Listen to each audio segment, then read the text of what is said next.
আজকে আমি প্রথমবারের মতো প্রাগে ট্রেনে উঠবো। মানে হচ্ছে এটা হচ্ছে আমার প্রাগের প্রথম ট্রেন জার্নি। মানে ইউরোপে আসার পর আমি কখনো ট্রেনে উঠি নাই। এখানে মেট্রো আলাদা আবার ট্রেন আলাদা। তো আমি কখনো ট্রেনে ওঠা হয় নাই, আমার অলওয়েজ মেট্রোতে বা ট্রামে বা বাসে ছড়া হয়েছে, পাবলিক যে ট্রান্সপোর্টগুলো আছে ওইগুলোর মধ্যে। বাট আমার কখনোই ট্রেনে ওঠা হয় নাই। তো স্বামী আজকে আমাকে কাবাব খেতে নিয়ে যাচ্ছে। তো বলতেছে তাহলে আমরা ট্রেনে উঠতে পারি, ট্রেনে লাইনে করে তারপর আমরা যেতে পারি। তো আমরা চিন্তা করলাম যে হ্যাঁ, তাহলে আজকে আমরা ট্রেনে উঠবো। তো বেসিক্যালি এখানে ট্রামে করে আমরা ট্রেনের স্টেশনের দিকে যাচ্ছি। এই সাইডটার ভিউটা দেখেন, এত সুন্দর। আজকের ওয়েদারটা প্রচুর ঠান্ডা, অলরেডি উইন্টার চলে আসতেছে এরকম একটা ভাইব। অটাম আসবে না, মেবি ডিরেক্ট উইন্টার আসবে। এটা হচ্ছে আজকে 10 ডিগ্রি যখন আমি বের হয়েছি বাসা থেকে, মানে 10 ডিগ্রি একদম টেম্পারেচার।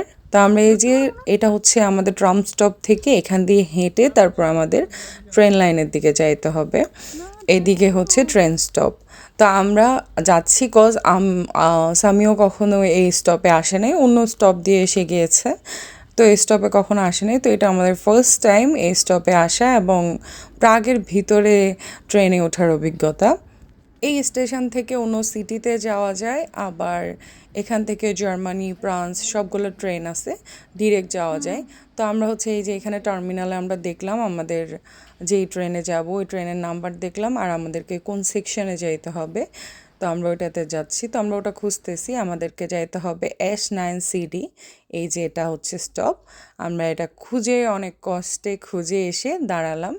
এটা হচ্ছে অনেকগুলা প্ল্যাটফর্ম থাকে, এটা ওই সাইডে দেখতেছেন অনেকগুলো আছে, বিভিন্ন সেকশনেরগুলো বিভিন্ন সাইডে বিভিন্ন সিটিতে যায়, বিভিন্ন ডেস্টিনেশনে যায়। তো আমরা এখানে দাঁড়াই, ওয়েট করতেছি ট্রেনের জন্য। আমরা যখন আসছি তখন আমাদের আগের ট্রেনটা গেছে, আরও 10 মিনিট পর আমাদের ট্রেনটা আসবে। তো সেই জন্য আমরা ওয়েট করতেছি অ্যান্ড চারপাশে দেখতেছি। বেশ সুন্দর পরিপাটি একটা ট্রেন স্টেশন। মানুষ অত বেশি চলাফেরা করে না, কারণ ট্রাম এবং মেট্রো অনেক অ্যাভেলেবেল থাকাতে। এই যে একটা ট্রেন যাচ্ছে, এটা ইন্টারসিটি মেবি যাচ্ছে। তা আমাদের ট্রেনের জন্য আমরা ওয়েট করতেছি, ওই যে আমাদের ট্রেন আসতেছে।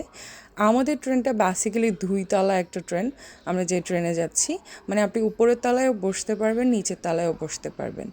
আমাদের যে প্রাগের ট্রাম টিকিট বা মেট্রো টিকিট আছে ওটা দিয়েই আমরা এটাতে উঠতে পারবো, আমাদের আলাদা কোনো টিকিট কাটতে হয় নাই। ওই টিকিটটাই এখানে ভ্যালিডিটি আছে। তো স্বামী আমাকে বলছে উপরে যাইতে না, নিচে বসতে, কারণ আমরা 3টা স্টপ পরেই নেমে যাব। মানে আমাদের যে কাবাব স্টোরে যাব ওইটা হচ্ছে 3টা স্টপ পরে, সেজন্য আমরা আর বেশিক্ষণ উপরে উঠলাম না। এই যে স্বামী আমার পাশে বসছে এখানে। সবাই এখানে খুবই শান্ত মেজাজে বসে মোবাইল দেখতেছে, কোনো সাউন্ড নেই। আর বাংলাদেশে ট্রেনে উঠলে যেরকম ঝকঝক ঝকঝক ওই একটা সাউন্ড হয়, ওই সাউন্ডটা আমি মিস করতেছি। স্বামী আমাকে বলতেছে কেমন লাগতেছে কোনো সাউন্ডলেস ট্রেনে উঠে। তো বেসিক্যালি আমার খুবই মজা লাগতেছে। আর কিছুক্ষণ পরেই আমরা আমাদের ডেস্টিনেশনে পৌঁছায় যাব। তা আমি বাইরের ভিউটা এনজয় করতেছিলাম, খুবই ভালো লাগতেছিল। এখন একটু ঠান্ডা ওয়েদারের কারণে বাইরে থেকে পুরো ভিউটা ক্যামেরায় বন্দি হতে পারে নাই। এই যে এখানে এই স্টপে আমরা নামলাম, এটা হচ্ছে বাস স্টপ, এটা থেকে আমাদের প্রায় 8 মিনিট হাঁটতে হবে, তারপর আমাদের কাবাব স্টোরটা। তো আমরা ওইদিকে যাচ্ছি অ্যান্ড কাবাব স্টোরে গিয়ে আপনাদেরকে বাকিটা অন্য ব্লগে দেখানো হবে। অ্যান্ড সেই পর্যন্ত এতক্ষণ সাথে থাকার জন্য ধন্যবাদ। আল্লাহ হাফেজ।